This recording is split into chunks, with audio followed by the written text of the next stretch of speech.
Shadow pandemic. ఈ shadow pandemic అనే పదం ఈ మధ్య చాలా వాడుకలోకి వచ్చింది. ఈ షాడో పాండమిక్ అంటే ఏంటి? దీన్ని యాక్చువల్గా యుఎన్ వాళ్ళు, అంటే ఐక్యరాజ్య సమితి వాళ్ళు, తర్వాత యుఎన్ ఉమెన్ పర్టికులర్గా ఎక్కువ వాడుతున్నారు. ఏంటి మాట? మనందరికి తెలుసు కోవిడ్-19 ఉపద్రవం. దీని పరిణామంగా, దీని కాన్సిక్వెన్స్గా, దీనివలన ఇంకొక పాండమిక్ తయారైంది ప్రపంచంలో. అదే డొమెస్టిక్ వైలెన్స్, అంటే గృహ హింస. UN secretary general Antonio Guterres 3 రోజుల క్రితం వాపోయారు. ప్రపంచంలో అర్జెంటుగా సీజ్ ఫైర్ కావాలి, బ్యాటిల్ ఫీల్డ్స్లో కాదు, డొమెస్టిక్ హోమ్స్లో. ప్రపంచంలో అంట యుద్ధాలు ఆగాలి, అది యుద్ధ క్షేత్రాల్లో కాదు, ఇళ్లల్లో మహిళల పైన దాడులు ఆగాలని చెప్పి ఆయన పేర్కొన్నారు. ఇంట్లో ఈ మధ్య కోవిడ్-19 సందర్భంగా దాదాపు 90 దేశాలకు పైగా లాక్డౌన్ విధించారు. 4 బిలియన్ల ప్రజలు ప్రివెంటివ్ కేర్ కానీ, ప్రొటెక్టివ్ కేర్ కానీ ఇళ్లలో ఉంటున్నారు. ఈ ఇళ్లలో టెన్షన్స్ పెరిగిపోయి సెక్యూరిటీ పరంగా, ఆర్థిక పరంగా, హెల్త్ పరంగా ఒకరి మీద ఒకళ్ళు విరుచుకుపడటం, ముఖ్యంగా ఐసోలేషన్ టైంలో ఆడవాళ్ళ మీద గృహహింసలు, ఫిజికల్ వైలెన్స్, సెక్షువల్ వైలెన్స్ బాగా పెరిగిపోయిందంట. కొన్ని దేశాల్లో 40% పెరిగిపోతే కొన్ని దేశాల్లో 20% పెరిగిందంట. దీనివల్ల ప్రపంచానికి ఒక డెడ్లీ డేంజర్ దాగుంది, ఇమీడియట్గా దాన్ని ఆపాలని చెప్పి ఐక్యరాజ్య సమితి యుఎన్ ఉమెన్ వాళ్ళు ఒక రిపోర్ట్ ఈ మధ్య రిలీజ్ చేశారు 3 రోజుల క్రితం.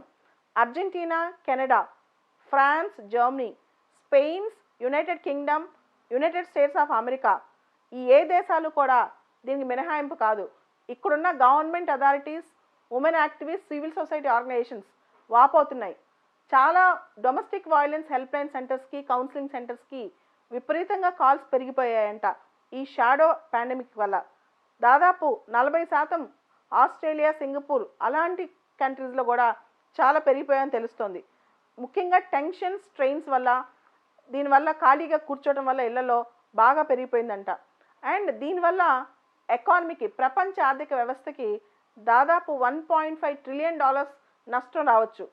ఖాళీగా కూర్చోవడం వల్ల కాదు, ఉమెన్ మీద డొమెస్టిక్ వైలెన్స్ పెరిగిపోవడం వల్ల ఇండైరెక్ట్గా ఆర్థిక వృద్ధి కూడా తగ్గిపోతుందంట. అండ్ యుఎన్ ఉమెన్ రిపోర్ట్ ప్రకారం లాస్ట్ 1 yearలో చూసుకుంటే 243 millions of women domestic violence, sexual, physical అబ్యూజ్కి లోనయ్యారంట.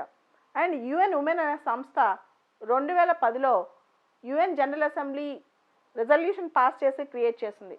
అంతకుముందు యుఎన్కి సంబంధించిన మహిళా సంస్థలన్నీ కలిసి యుఎన్ ఉమెన్గా ఏర్పడ్డాయి. యుఎన్ ఉమెన్ అన్ని దేశాల యొక్క నేషనల్ కమిషన్ ఫర్ ఉమెన్కి గైడ్లైన్స్ ఇచ్చింది. అలానే Indian national commission for women కూడా గైడ్లైన్స్ అందాయి. సపరేట్ హెల్ప్ లైన్స్ పెట్టాలి, ఉమెన్కి అవేర్నెస్ తీసుకురావాలి, ఈ ఐసోలేషన్ టైంలో ఉమెన్కి రక్షణ కల్పించాలి.